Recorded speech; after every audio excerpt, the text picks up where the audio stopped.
It was brought to my attention by Anime News Network that there was actually more material for Overlord than just a light novel, and with most adaptations that have light novels always do get mangas, and Overlord was no different. Overlord actually got a manga, which chapter 1, I'm just reviewing chapter 1 because I'm just basically putting it out there almost, was actually really good.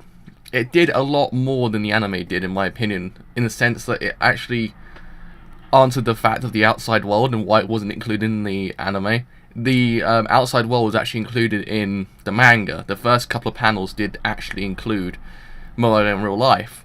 It didn't show his face entirely, it just showed his body and the mask over it. Even though it looked like a nerve gear, yeah, it was kind of a nice inclusion, because now I have an idea of what Momo actually looks like and the outside world and the world he lives in. It was a nice inclusion. A lot of the fundamentals say exactly the same. There's not much difference between the light novel, manga, and the anime. A lot of that stays the same. A lot of the characters are exactly the same. A lot of the story is exactly the same. A lot of that is exactly the same. So I can't fault the idea of the manga being completely diverting the light novel, the anime. No, it's completely the same, and I like it because it doesn't stray away too much, and it kind of leaves a nice adaptation in the end. But the inclusion of the outside world was actually a really good idea because, again, the anime never actually centered on that idea. Like, the anime just centered on the fact there is an outside world, but you're not seeing it. And it kind of bugged me slightly because I wanted to know what the outside world was thinking. Like, is he actually a real person, or isn't he? Yeah, we had the idea that the names show that, and then you have the idea that the people actually do interact with him, and so there is an outside world because his friends are still there, but there's no him outside, which again really bugged me. The only way we only know he was real is by his monologues, which were completely different to his character. So that's the only thing we knew that was completely different to what he was.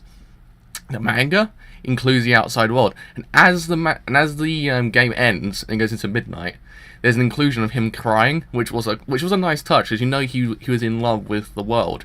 He didn't want to leave the world, so it's kind of a nice inclusion and a nice little bit of character development, like in the very first chapter. I thought it was a nice inclusion.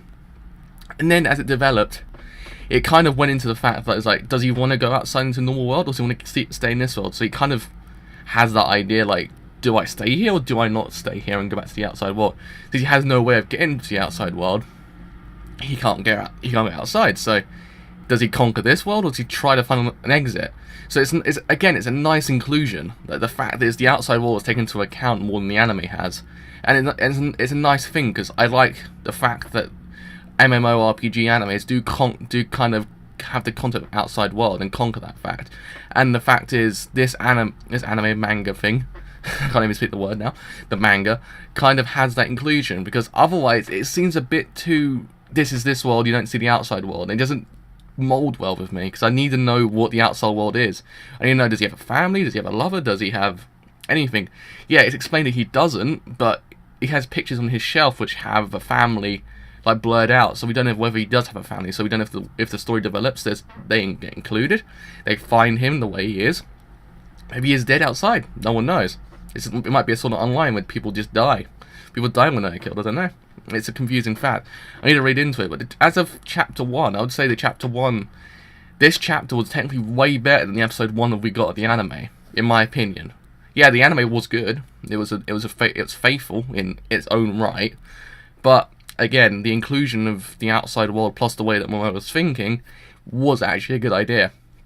And again, I really liked it. It was a good inclusion, and I was waiting for someone to include that, and the manga actually did it. And I was utterly surprised when I saw it. I was like, holy beat, they actually did it. I was like, why didn't Madhouse do it? Madhouse could have done it. They could have adapted the manga instead of the light novel through and through. They could have taken both, because the manga was available before the anime was. So I'm guessing they came in conjunction with each other. So it wasn't like an idea where they couldn't do it. So it was a bit strange they didn't do it. But again, with all that said, I have been a driver, and I will see you guys later on the next review of Overlord. See you guys then. Bye for now.